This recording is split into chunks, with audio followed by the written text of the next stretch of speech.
नमस्कार दोस्तों, मैं नीरज बैरागी स्वागत करता हूं आपके अपने YouTube channel SSC study point पर। आज हम गणित के सारे टॉपिक्स जो है इनको कवर करेंगे। सारे तो आज नहीं हो पाएगा, लेकिन आज से ही शुरू करेंगे। तो आज हम हमारा पहला चैप्टर लेंगे गणित में, वो होगा हमारा नंबर सिस्टम। सबसे पहले हम नंबर सिस्टम से शुरुआत करेंगे। नंबर सिस्टम, संख्या पद्धति जिसको कहेंगे, ठीक है। तो नंबर सिस्टम यानी संख्या पद्धति। इसी के अंदर अपन नंबर ऑफ क्लासिफिकेशंस और डेमिकल फ्रैक्शंस यानी दशमलव भिन्न वगैरह सब इसी में कवर करेंगे, ठीक है। तो संख्या पद्धति यहां से शुरुआत करेंगे अपन। सबसे पहले आएंगे संख्या पर। संख्या क्या होती है, ठीक है। संख्या सबसे पहले देखेंगे, संख्या के बारे में पढ़ेंगे। तो संख्या दो प्रकार की होती है। पहली हो जाएगी वास्तविक संख्या, पहली होगी वास्तविक संख्या,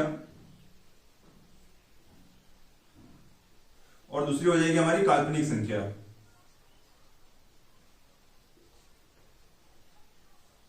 काल्पनिक संख्या, ठीक है। अब वास्तविक संख्या और काल्पनिक संख्या, इन दोनों की डेफिनेशन पढ़ेंगे। तो दोनों की डेफिनेशन लिखते हैं। वास्तविक संख्या तो वे संख्याएं जो नंबर लाइन पर होती है, वे संख्याएं जो नंबर लाइन पर होती है, नंबर लाइन पर होती है, वो सारी क्या होती है, नंबर लाइन पर होती है, वो वास्तविक संख्या कहलाती है। जैसे ये नंबर लाइन है, ज्यादा आगे ले लिए, ठीक है। तो ये क्या हो जाएगी, सारी ये जो वास्तविक संख्या हो जाएगी। यहां 0 1 2 3 4, ये हो जाएगा -4 -3 -2, ये -3 है ना, ऐसे चलता जाएगा। और काल्पनिक संख्या के बारे में बात करेंगे। तो काल्पनिक संख्या जो गणित के अंदर नहीं होती है, जो सिर्फ कल्पनाओं में होती है, जो कल्पनाओं में होती है, जो कल्पनाओं में होती है, वो सारी क्या है, वो हो जाएगी काल्पनिक संख्या है, ठीक है। चलिए, अब यहाँ पे जैसे मैंने नंबर लाइन बनाई है, तो मैं इसको थोड़ा सा बड़ी लाइन बनाऊंगा। इसको यहां से लेके यहां तक इसको बड़ी लाइन बना देता हूं। तो ये हो जाएगा जैसे -4 -3 -2 -1, और ये 0 1 2 3 ऐसे चलता जाएगा। तो इसमें क्या होता है, नंबर लाइन हम देखेंगे सबसे बड़ी संख्या कौन सी हो जाएगी। यहां से यहां पे देखेंगे अपन 0 के बाद 1 बड़ी है, उसके बाद 2 बड़ी है, ठीक है, 2 के बाद 3 बड़ी है। तो इसमें क्या होगा फिर, अब यहां पे देखेंगे बहुत सारे स्टूडेंट की ये दिक्कत रहती है, वो -4 को -1 से बड़ा समझ लेते हैं। तो यहां पे अपन देखेंगे कि दाएं से ये दायां होता है, सॉरी ये बायां होता है, और ये होता है दायां, ठीक है। तो बाएं से अपन अगर दाएं जाएंगे, बाएं से दाएं जाएंगे तो संख्याएं बड़ी होती जाएगी। कैसे, ये 4 से ये -3 बड़ा है, ये -3 से ये -2 बड़ा है, और -2 से -1 बड़ा है, ठीक है। और -1 से 0 बड़ा है, फिर 0 से 1, फिर 2, फिर 3 ऐसे करके चलती जाएगी, ठीक है। तो बाएं से दाएं जाएंगे तो नंबर्स बढ़ते जाते हैं, ठीक है। चलिए, ये तो हो गए हमारे संख्या, वास्तविक, काल्पनिक, इसमें अपन ने नंबर लाइन देख ली। चलिए अब आगे चलते हैं। वास्तविक संख्याएं और काल्पनिक हो गई, ठीक है। चलिए अब अपन चलेंगे वास्तविक संख्याओं के अंदर। वास्तविक संख्या, चलिए इसके अंदर दो संख्याओं को लेंगे अपन। कौन कौन सी, परिमेय और अपरिमेय संख्या। आज हम पढ़ेंगे, यहां हो जाएगा परिमेय संख्या और ये हो जाएगी अपरिमेय संख्या, ठीक है। रेशनल और ये परिमेय संख्या, परिमेय संख्या यानी रेशनल नंबर, और अपरिमेय संख्या यानी इरेशनल नंबर, ठीक है। तो इनके बारे में बात करेंगे। तो वे संख्या जो, एक सेकंड होल्ड कीजिएगा।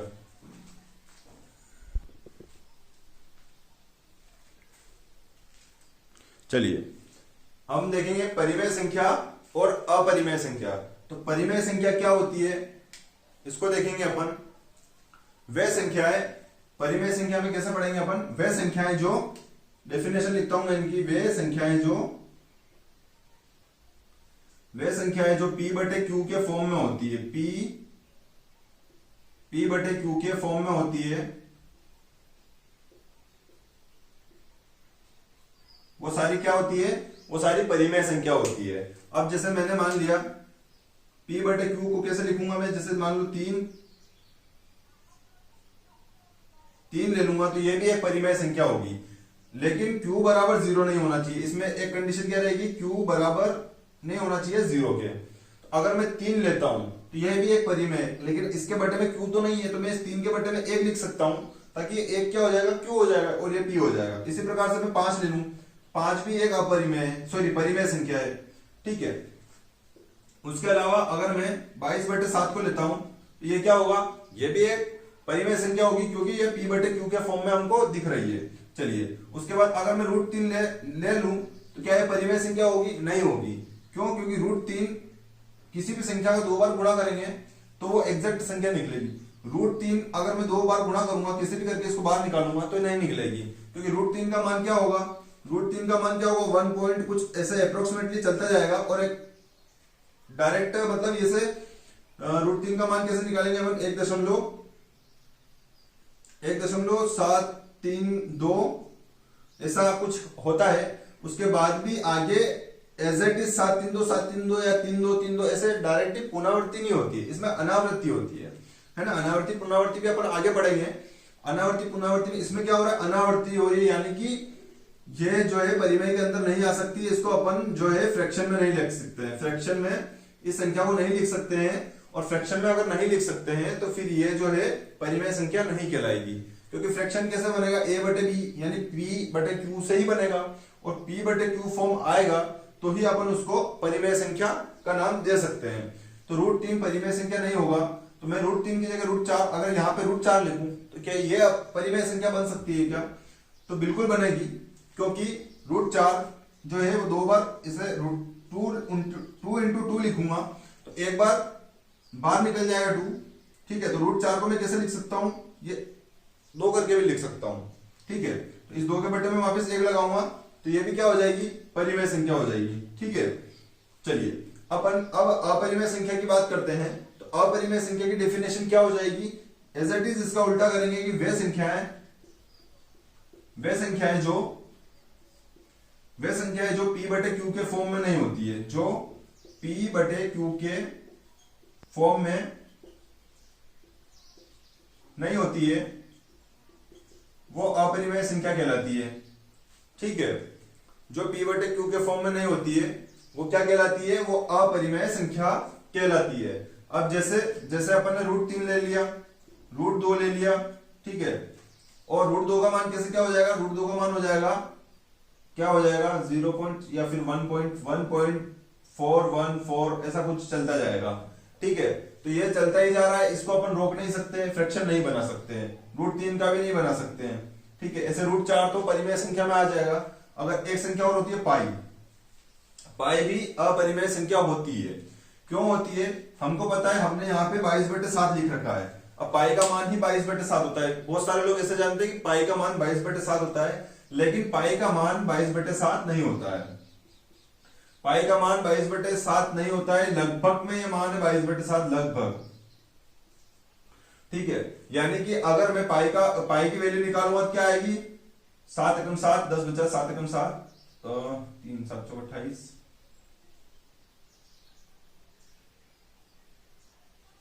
सॉरी 7 या 21 हो गया, 1 बचा तो 7 एकम 7 हो गया, फिर 3 बचा 7 चौक 28, ठीक है। 3.14 और ऐसे चलता जाएगा, ये कहीं भी नहीं रुकेगा, ये कहीं तक आप ले जाए, जितना जा सकता है जितना जाएगा, मतलब अपन इसको रोक नहीं सकते हैं। ये जो है इसके पॉइंट के बाद क्या हो रही है, अनावृत्ति हो रही है, ना कि पुनरावृत्ति। पुनरावृत्ति कैसे होती है, 0.33333, अपन इसको ऐसे रोक सकते हैं कि 0 पॉइंट और 333 चल रहा है तो बाहर लगा सकते हैं, और बाहर लगा लिया मतलब 3 के बटे में 9 लिख देंगे, और ये एक परिमेय संख्या बन जाएगी। लेकिन अपन पाई को 22/7 को नहीं लिख सकते ऐसे। अब मैंने यहाँ पे जो 22/7 लिख रखा है, तो ये इज नॉट इक्वल टू पाई। 22/7 जो है वो पाई के बराबर नहीं है। यहाँ पे मैंने इसको इंटीजर टाइप ले रखा है, एक तरह से पूर्णांक ले रखा है, ठीक है। तो ये क्या हो जाएगा, p/q के फॉर्म में है, लेकिन ये जो पाई है ये p/q के फॉर्म में नहीं है। तो पाई जो है अपरिमेय में आएगी, और 22/7 जो है फ्रैक्शन है ये परिमेय में आएगी। तो अपरिमेय और परिमेय हमने इन दोनों को भी पढ़ लिया है, ठीक है। चलिए, अब अपन करेंगे वास्तविक संख्या के अंदर। वास्तविक संख्या के अंदर जैसे हमने पॉइंट वगैरह पढ़े हैं, तो अपन इनके अंदर पूर्णांक क्या होते हैं और दशमलव क्या होते हैं वो भी पढ़ लेंगे। चलिए इसको मैं क्लियर करता हूं। परिमेय अपरिमेय अपन ने देख लिया है। अब अपन बात करेंगे वास्तविक संख्याओं के अंदर। एक तो पूर्णांक। पूर्णांक क्या होता है, यानी पूर्णांक मतलब इंटीजर्स, ठीक है।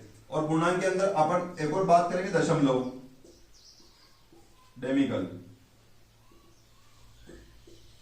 पूर्णांक और दशमलव, ठीक है। अब अपन जो है दशमलव के बारे में बात करेंगे। तो दशमलव जो है वो 3 प्रकार के होते हैं। कितने प्रकार के? 3 प्रकार के दशमलव होते हैं, ठीक है। तो चलिए 3 प्रकार के दशमलव करेंगे अपन। तो पहला हो जाएगा शांत, दूसरा हो जाएगा अशांत। चलिए अपन लिखते हैं इसके बारे में। पहला हो जाएगा शांत दशमलव। दशमलव 3 प्रकार के होते हैं। कौन कौन से? शांत दशमलव। दूसरा हो जाएगा अशांत पुनरावृत्ति दशमलव। और तीसरा कौन सा हो जाएगा? ये पहला हो गया, ये दूसरा हो गया। और तीसरा पढ़ेंगे अपन अशांत अनावृत्ति दशमलव। एक सेकंड होल्ड कीजिएगा, मैं देखना चाहता हूं सही साइड दिख रहा है कि नहीं दिख रहा है। चलिए सही दिख रहा है, कोई दिक्कत नहीं है, ठीक है। अब हम 3 पढ़ेंगे। तो शांत दशमलव के अंदर अपन क्या पढ़ेंगे? शांत दशमलव मतलब पॉइंट के बाद ऐसी कोई संख्या जो आगे नहीं जा रही है, वहीं के वहीं रुक जाती है। जैसे मैंने मान लिया 0.8, तो मैं इसको कैसे लिख सकता हूं? 8 बटे ये पॉइंट हटाऊंगा तो ये 10 हो जाएगा, यही रुक जाएगा, ठीक है। और संख्या ले सकता हूं, जैसे 0.9 ले लिया, तो इसको भी मैं कैसे लिख सकता हूं? ये पॉइंट हटाऊंगा तो ये बटे में 10 हो जाएगा, तो 9 बटे 10 यही रुक गया, ठीक है। उसी प्रकार से अशांत पुनरावृत्ति करेंगे।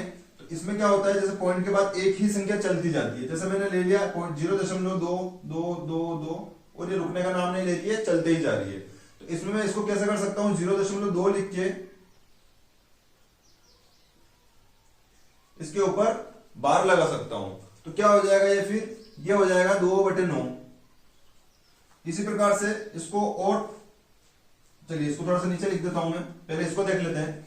0.2 के बाद अपन ऐसे लिख सकते हैं 2 3 2 3 2 3, और ऐसे ही चलता ही जा रहा है। मतलब शांत होने का नाम नहीं ले रहा, अशांत है, चलता ही जा रहा है। और इसमें क्या हो रही है? पुनरावृत्ति हो रही है। कितने अंकों के बाद? 2 अंकों के बाद, यानी 2 3 2 3 2 3 ऐसे चलता जा रहा है। तो अपन इसको कैसे लिख सकते हैं? मैं इसको 0.23 लिख के इसके ऊपर बार लगा सकता हूं। बार लगा दिया तो ये हो जाएगा 23, और बटे में 2 संख्याओं पे बार है तो 23/99।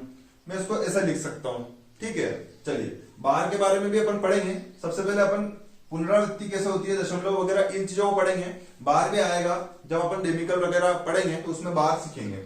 चलिए ये तो अपन ने पढ़ लिया। आगे आएंगे तीसरा वाला जो होता है दशमलव के अंदर, वो होता है अशांत अनावृत्ति दशमलव, ठीक है। अशांत अनावृत्ति दशमलव। इसमें क्या होगा? इसमें जो होता है, इसमें जो है अशांत अनावृत्ति का मतलब जो पॉइंट के बाद कोई संख्या चलती ही जा रही है और उसकी कोई एक मतलब इस टाइप से भी नहीं है कि वो एक मतलब जो संख्या आ रही है 2 2 2 तो उसी चीज में चल रही है, या 2 3 2 3 3, कोई भी रिपीटेशन नहीं दिख रहा है। जैसे देख लेंगे अपन कि 1.23 2 3 4 5 6 8 1 2 3 1 1 4 9 8 7 6, मतलब अपन को नहीं पता है कि क्या एक डायरेक्शन है इसकी, कुछ भी नहीं है, और ऐसे करके चलते जा रही है, चलते जा रही है, ठीक है। तो इसमें क्या होगा? अब अपन इसको कैसे लिख सकते हैं बताओ। मैंने इसको जैसे 0.2222 ऐसे चल रही थी, तो मैंने क्या किया? इसके ऊपर बार लगा के 2/9 कर दिया। अब हमको ये जो ये संख्या दिख रही है अपन को, ये कैसी दिख रही है? 2/9, यानी कि अपन को एक परिमेय जैसी दिख रही है। मैंने बताया था ये P/Q फॉर्म में दिख रही है। मैंने यहाँ पे शांत दशमलव में भी देखा था 0.8, और पॉइंट के बाद संख्या भी रुक गई है। तो इसको 8/10 या 4/5 भी लिख सकते हैं। तो 8/10 में लिखा, तो ये भी एक तरह से P/Q के फॉर्म में दिख रही है। तो ये भी एक परिमेय संख्या जैसी हमको दिख रही है। अब मैं इसके ऊपर कौन सी ऐसी संख्या है जिसपे बार लगाऊं, क्योंकि इस संख्या में मेरे को नहीं पता चल रहा है कि ये क्या आ रहा है, क्या आ रहा है, क्या आ रहा है। ठीक है, ये जो 7 आ गया, इसके बाद क्या आएगा, आई डोंट नो, कुछ भी नहीं पता चल रहा है इस संख्या में। तो अब मैं यहाँ पे एक पॉइंट करके इसके बाद नहीं लगा सकता किसी भी संख्या में बाहर, ये ऐसे कैसे ही चलती जाएगी। तो दशमलव के अंदर अपन ने 3 चीजें पढ़ी। अब अपन ने 2 चीजें जो देखी है, ये वाली 2 चीजें, शांत दशमलव और अशांत पुनरावृत्ति दशमलव, ये दोनों कौन सी संख्या होती है, तो इनको अपन परिमेय संख्या के अंदर, रेशनल नंबर के अंदर ले सकते हैं। तो ये दोनों तो हो गई परिमेय संख्या, और ये कौन सी हो जाएगी, ये हो जाएगी अपरिमेय संख्या। ठीक है, तो मैं इसके सामने, चलो लिखने की जरूरत नहीं है, बता रहा हूं, आप लिख सकते हैं। शांत दशमलव और अशांत पुनरावृत्ति दशमलव दोनों जो है परिमेय संख्याएं होती है, और अशांत अनावृत्ति दशमलव जो है वो अपरिमेय संख्या होती है। ठीक है, चलिए अब अपन पूर्णांक के बारे में भी बात कर लेते हैं। तो पूर्णांक मतलब, जैसे मैंने नंबर लाइन बनाई थी, ये नंबर लाइन हो गई, इसमें 0 लिया था, 1 2 3 4 5। ठीक है, इधर चलेंगे -1 -2 -3 और चलते जाएंगे। तो इस नंबर लाइन पे जितनी भी संख्याएं हैं वो सारी क्या होती है, वो सारी पूर्णांक संख्याएं होती है। ठीक है, ये सारी क्या है, पूर्णांक संख्या है। अब क्या करेंगे, एक डेफिनेशन और इसकी ये लिखेंगे कि पूर्णांक संख्याएं जो है वो पूर्णांक संख्याएं धनात्मक या ऋणात्मक भी हो सकती है। पूर्णांक संख्याएं धनात्मक, इसमें ऋणात्मक और अऋणात्मक आता है, तो अऋणात्मक को क्या नाम दे, तो धनात्मक नाम दे दिया है। एक धनात्मक हो गई, धनात्मक व ऋणात्मक भी हो सकती है। पूर्णांक संख्याएं धनात्मक व ऋणात्मक हो सकती है। ठीक है, तो पूर्णांक के बारे में अपन ने ये जानकारी ले ली। चलिए अब अपन करेंगे आगे, एक सेकंड, चलिए अपन ने ये कर लिया है। ठीक है, चलिए इसको मैं क्लियर करता हूं, उसके बाद अपन पढ़ेंगे पूर्णांक में, और पढ़ेंगे अभी। ये डेमिकल आप स्क्रीनशॉट भी ले सकते हैं या नोट्स भी बना सकते हैं, क्योंकि ये चीजें बहुत काम आने वाली है। अभी जो आरपीएफ और एनटीपीसी की जो वैकेंसी आई है, उसके लिए सबसे बेस्ट क्लास रहेगी। तो आप प्लीज इस चैनल को ज्यादा से ज्यादा शेयर भी कीजिएगा और इस क्लास को ध्यान से पढ़िएगा बस। चलिए अब अपन पूर्णांक के बारे में बात करेंगे। पूर्णांक, तो अभी जैसा कि अपन ने पढ़ा था कि पूर्णांक जो है वो धनात्मक भी हो सकता है और ऋणात्मक भी हो सकता है। तो पूर्णांक अपन बात करेंगे धनात्मक और ऋणात्मक, धनात्मक पूर्णांक और ऋणात्मक पूर्णांक।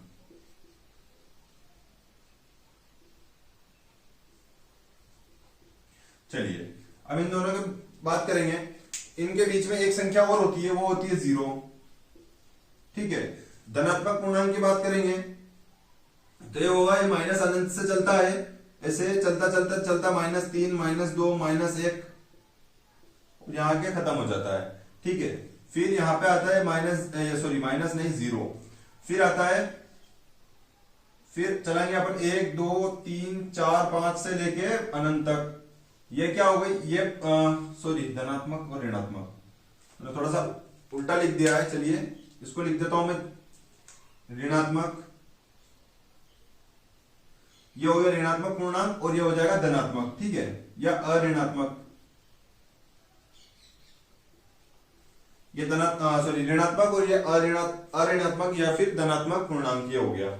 चलिए अब अपन देखेंगे, यहाँ पे सभी जानते हैं कि जहां माइनस लग रहा है वो तो कौन सा हो जाएगा, ऋणात्मक पूर्णांक हो जाएगा, और जहां पे प्लस लगा हुआ है वो कौन सा हो जाएगा, अऋणात्मक हो जाएगा। ठीक है, चलिए अब ये 0, तो 0 जो है ये क्या होता है, ये तो ना तो धनात्मक होता है, न धनात्मक और न ऋणात्मक। 0 जो है न तो धनात्मक संख्या है और न ही ऋणात्मक संख्या है। ठीक है, चलिए अब इसको कुछ और नाम भी नहीं दे रखा है। चलिए अपन पढ़ेंगे। अब ये जो है 1 से लेके अनंत तक जो संख्या है, अपन इसको प्राकृतिक संख्या भी कह सकते हैं।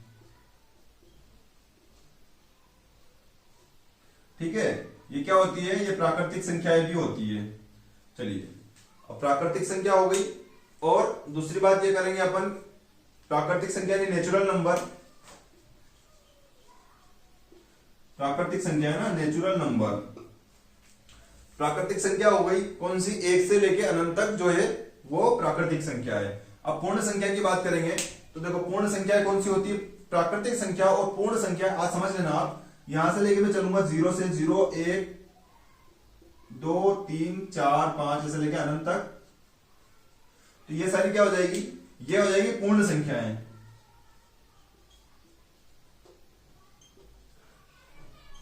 ठीक है, तो प्राकृतिक संख्या और पूर्ण संख्या में क्या अंतर है कि प्राकृतिक संख्या जो है वो 1 से शुरू होती है और पूर्ण संख्याएं जो है वो 0 से शुरू होती है। ठीक है, तो प्राकृतिक संख्या और पूर्ण संख्याएं भी अपन ने देख ली है। चलिए अब अपन बात करेंगे अपन पूर्ण संख्याओं की।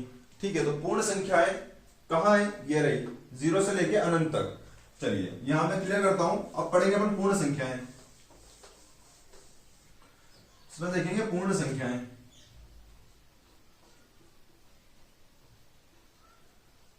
पूर्ण संख्याओं में क्या पढ़ेंगे अपन आज, पूर्ण संख्याओं में पढ़ेंगे विषम संख्या और सम संख्या। विषम संख्या यानी ओड नंबर, और पढ़ेंगे सम संख्या। सम संख्या यानी इवन नंबर। ठीक है, तो विषम संख्या और सम संख्या। चलिए एक सेकंड, थोड़ा सा डिस्टर्ब हो रहा है। चलिए विषम संख्या और सम संख्या। तो विषम संख्या और सम संख्या क्या होती है, डेफिनेशन देखेंगे अपन। तो विषम संख्याएं क्या होती है, वे संख्याएं जो दो से क्या डिवाइड नहीं होती है, भागित नहीं होती है। ठीक है, जैसे एक में 2 का भाग नहीं जाता है, 2 में 2 का भाग जाता है, 3 में 2 का भाग नहीं जाता है, 5 में 2 का भाग नहीं जाता है, 7 में 2 का भाग नहीं जाता है, 9 11, ठीक है, ऐसे चलती जाती है। तो ये क्या हो गई, विषम संख्या हो गई। ऐसे ही सम संख्या की बात करेंगे तो वे संख्याएं जो 2 से भागित हो जाती है, 2 से भाग चला जाता है। वे संख्या जिनमें 2 का भाग चला जाता है वो कौन सी होती है, सम संख्या। जैसे 0, ठीक है, 0 जो है दुनिया की किसी भी नंबर से कट सकता है, दुनिया के किसी भी नंबर से 0 में भाग जा सकता है, बस 0 को छोड़कर। ठीक है, 0 सम संख्या के अंदर आएगा। उसके बाद 2 4 6 8 10 ऐसे करके जिनमें भी 2 का भाग जा रहा है वो सारी क्या हो जाएगी, वो सम संख्याएं हो जाएगी। चलिए इसके बाद अपन ने पूर्ण संख्याओं में विषम सम पढ़ लिया है। इसके बाद अपन आएंगे प्राकृतिक संख्याओं पे। ठीक है, प्राकृतिक संख्या पढ़ी थी अपन। प्राकृतिक संख्याओं में आज ये प्राकृतिक संख्याओं ले लेते हैं, फिर अगले वीडियो में पढ़ेंगे। तो प्राकृतिक संख्या लेते हैं, प्राकृतिक संख्या। अब प्राकृतिक संख्या अपन ने क्या ली थी, प्राकृतिक नेचुरल नंबर क्या थे हमारे, नेचुरल नंबर थे 1 से लेके 1 2 3 चलते जाएंगे अनंत तक चलते जाएंगे। ये हो गए हमारी प्राकृतिक संख्याएं। ठीक है, तो प्राकृतिक संख्याओं में हम भाज्य और अभाज्य 2 संख्याएं पढ़ेंगे। प्राकृतिक संख्याओं में अभाज्य और भाज्य। ठीक है, अभाज्य और भाज्य पढ़ेंगे प्राकृतिक संख्याओं के अंदर। अभाज्य संख्या यानी प्राइम नंबर, अभाज्य संख्या यानी क्या हो जाएगा, प्राइम नंबर, और भाज्य संख्या यानी कंपोजिट नंबर। चलिए अभाज्य संख्या किसको बोलते हैं, अभाज्य संख्या की डेफिनेशन अपन लिखेंगे कि वे संख्याएं जिनके सिर्फ दो गुणनखंड होते हैं। ठीक है, वे संख्याएं जिनके एग्जैक्टली 2 गुणनखंड हो,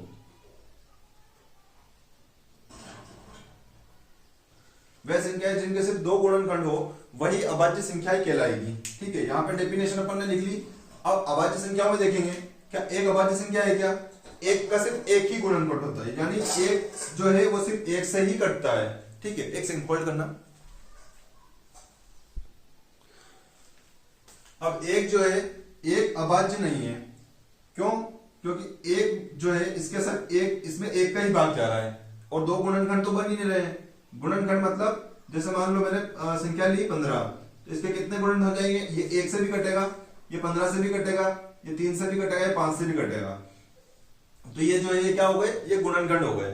तो इस एक का तो एक ही गुणनखंड है, तो एक जो है वो अभाज्य संख्या के अंदर नहीं आएगी। अब दो की बात करेंगे तो दो जो है वह एक अभाज्य संख्या है। क्यों? क्योंकि दो के दो गुणनखंड है, एक तो एक जो कि एक से दो कट जाएगा और एक खुद दो, ठीक है। तो एक और दो से संख्या कट रही है, यानी कि दो जो है वह अभाज्य संख्या है, ठीक है।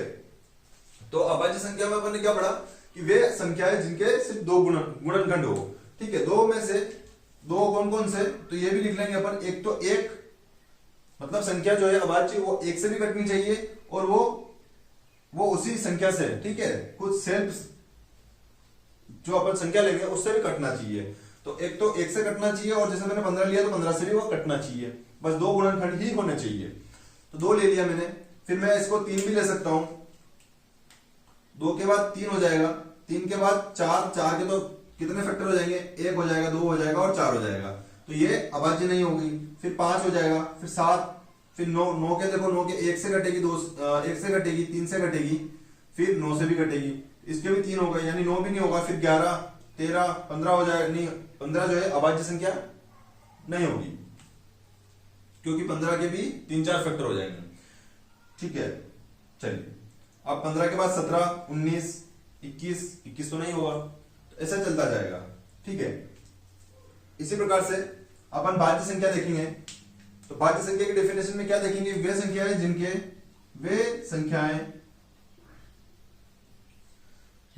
जिनके 3 या फिर 3 से अधिक गुणनखंड हो, वो सारी क्या होगी, वो सारी भाज्य संख्याएं कहलाएगी, ठीक है।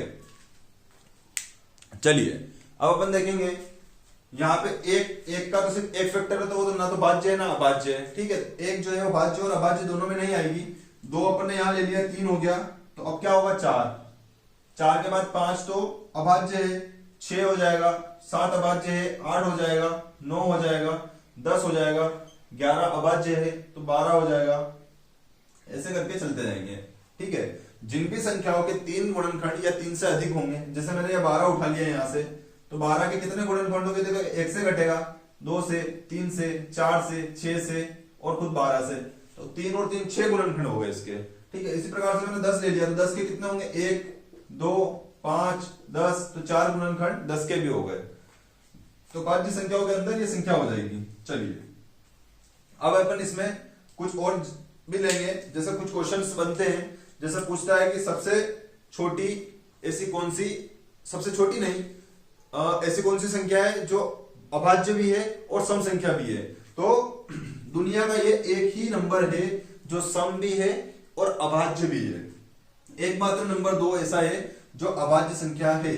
चलिए आगे चलेंगे, तो ये जो 3 नंबर दिख रहे हैं, ये जो 3 नंबर है ये लगातार विषम अभाज्य संख्या है। लगातार का मतलब 3 के बाद 7, 7 के बाद 3 के बाद 5, 5 के बाद 7, ये एक लगातार क्रमागत अभाज्य संख्या है। बाकी ऐसी कोई संख्या नहीं है जो क्रमागत है और अभाज्य है, तो इसको क्या बोल सकते हैं अपन, ये क्रमागत अभाज्य संख्या।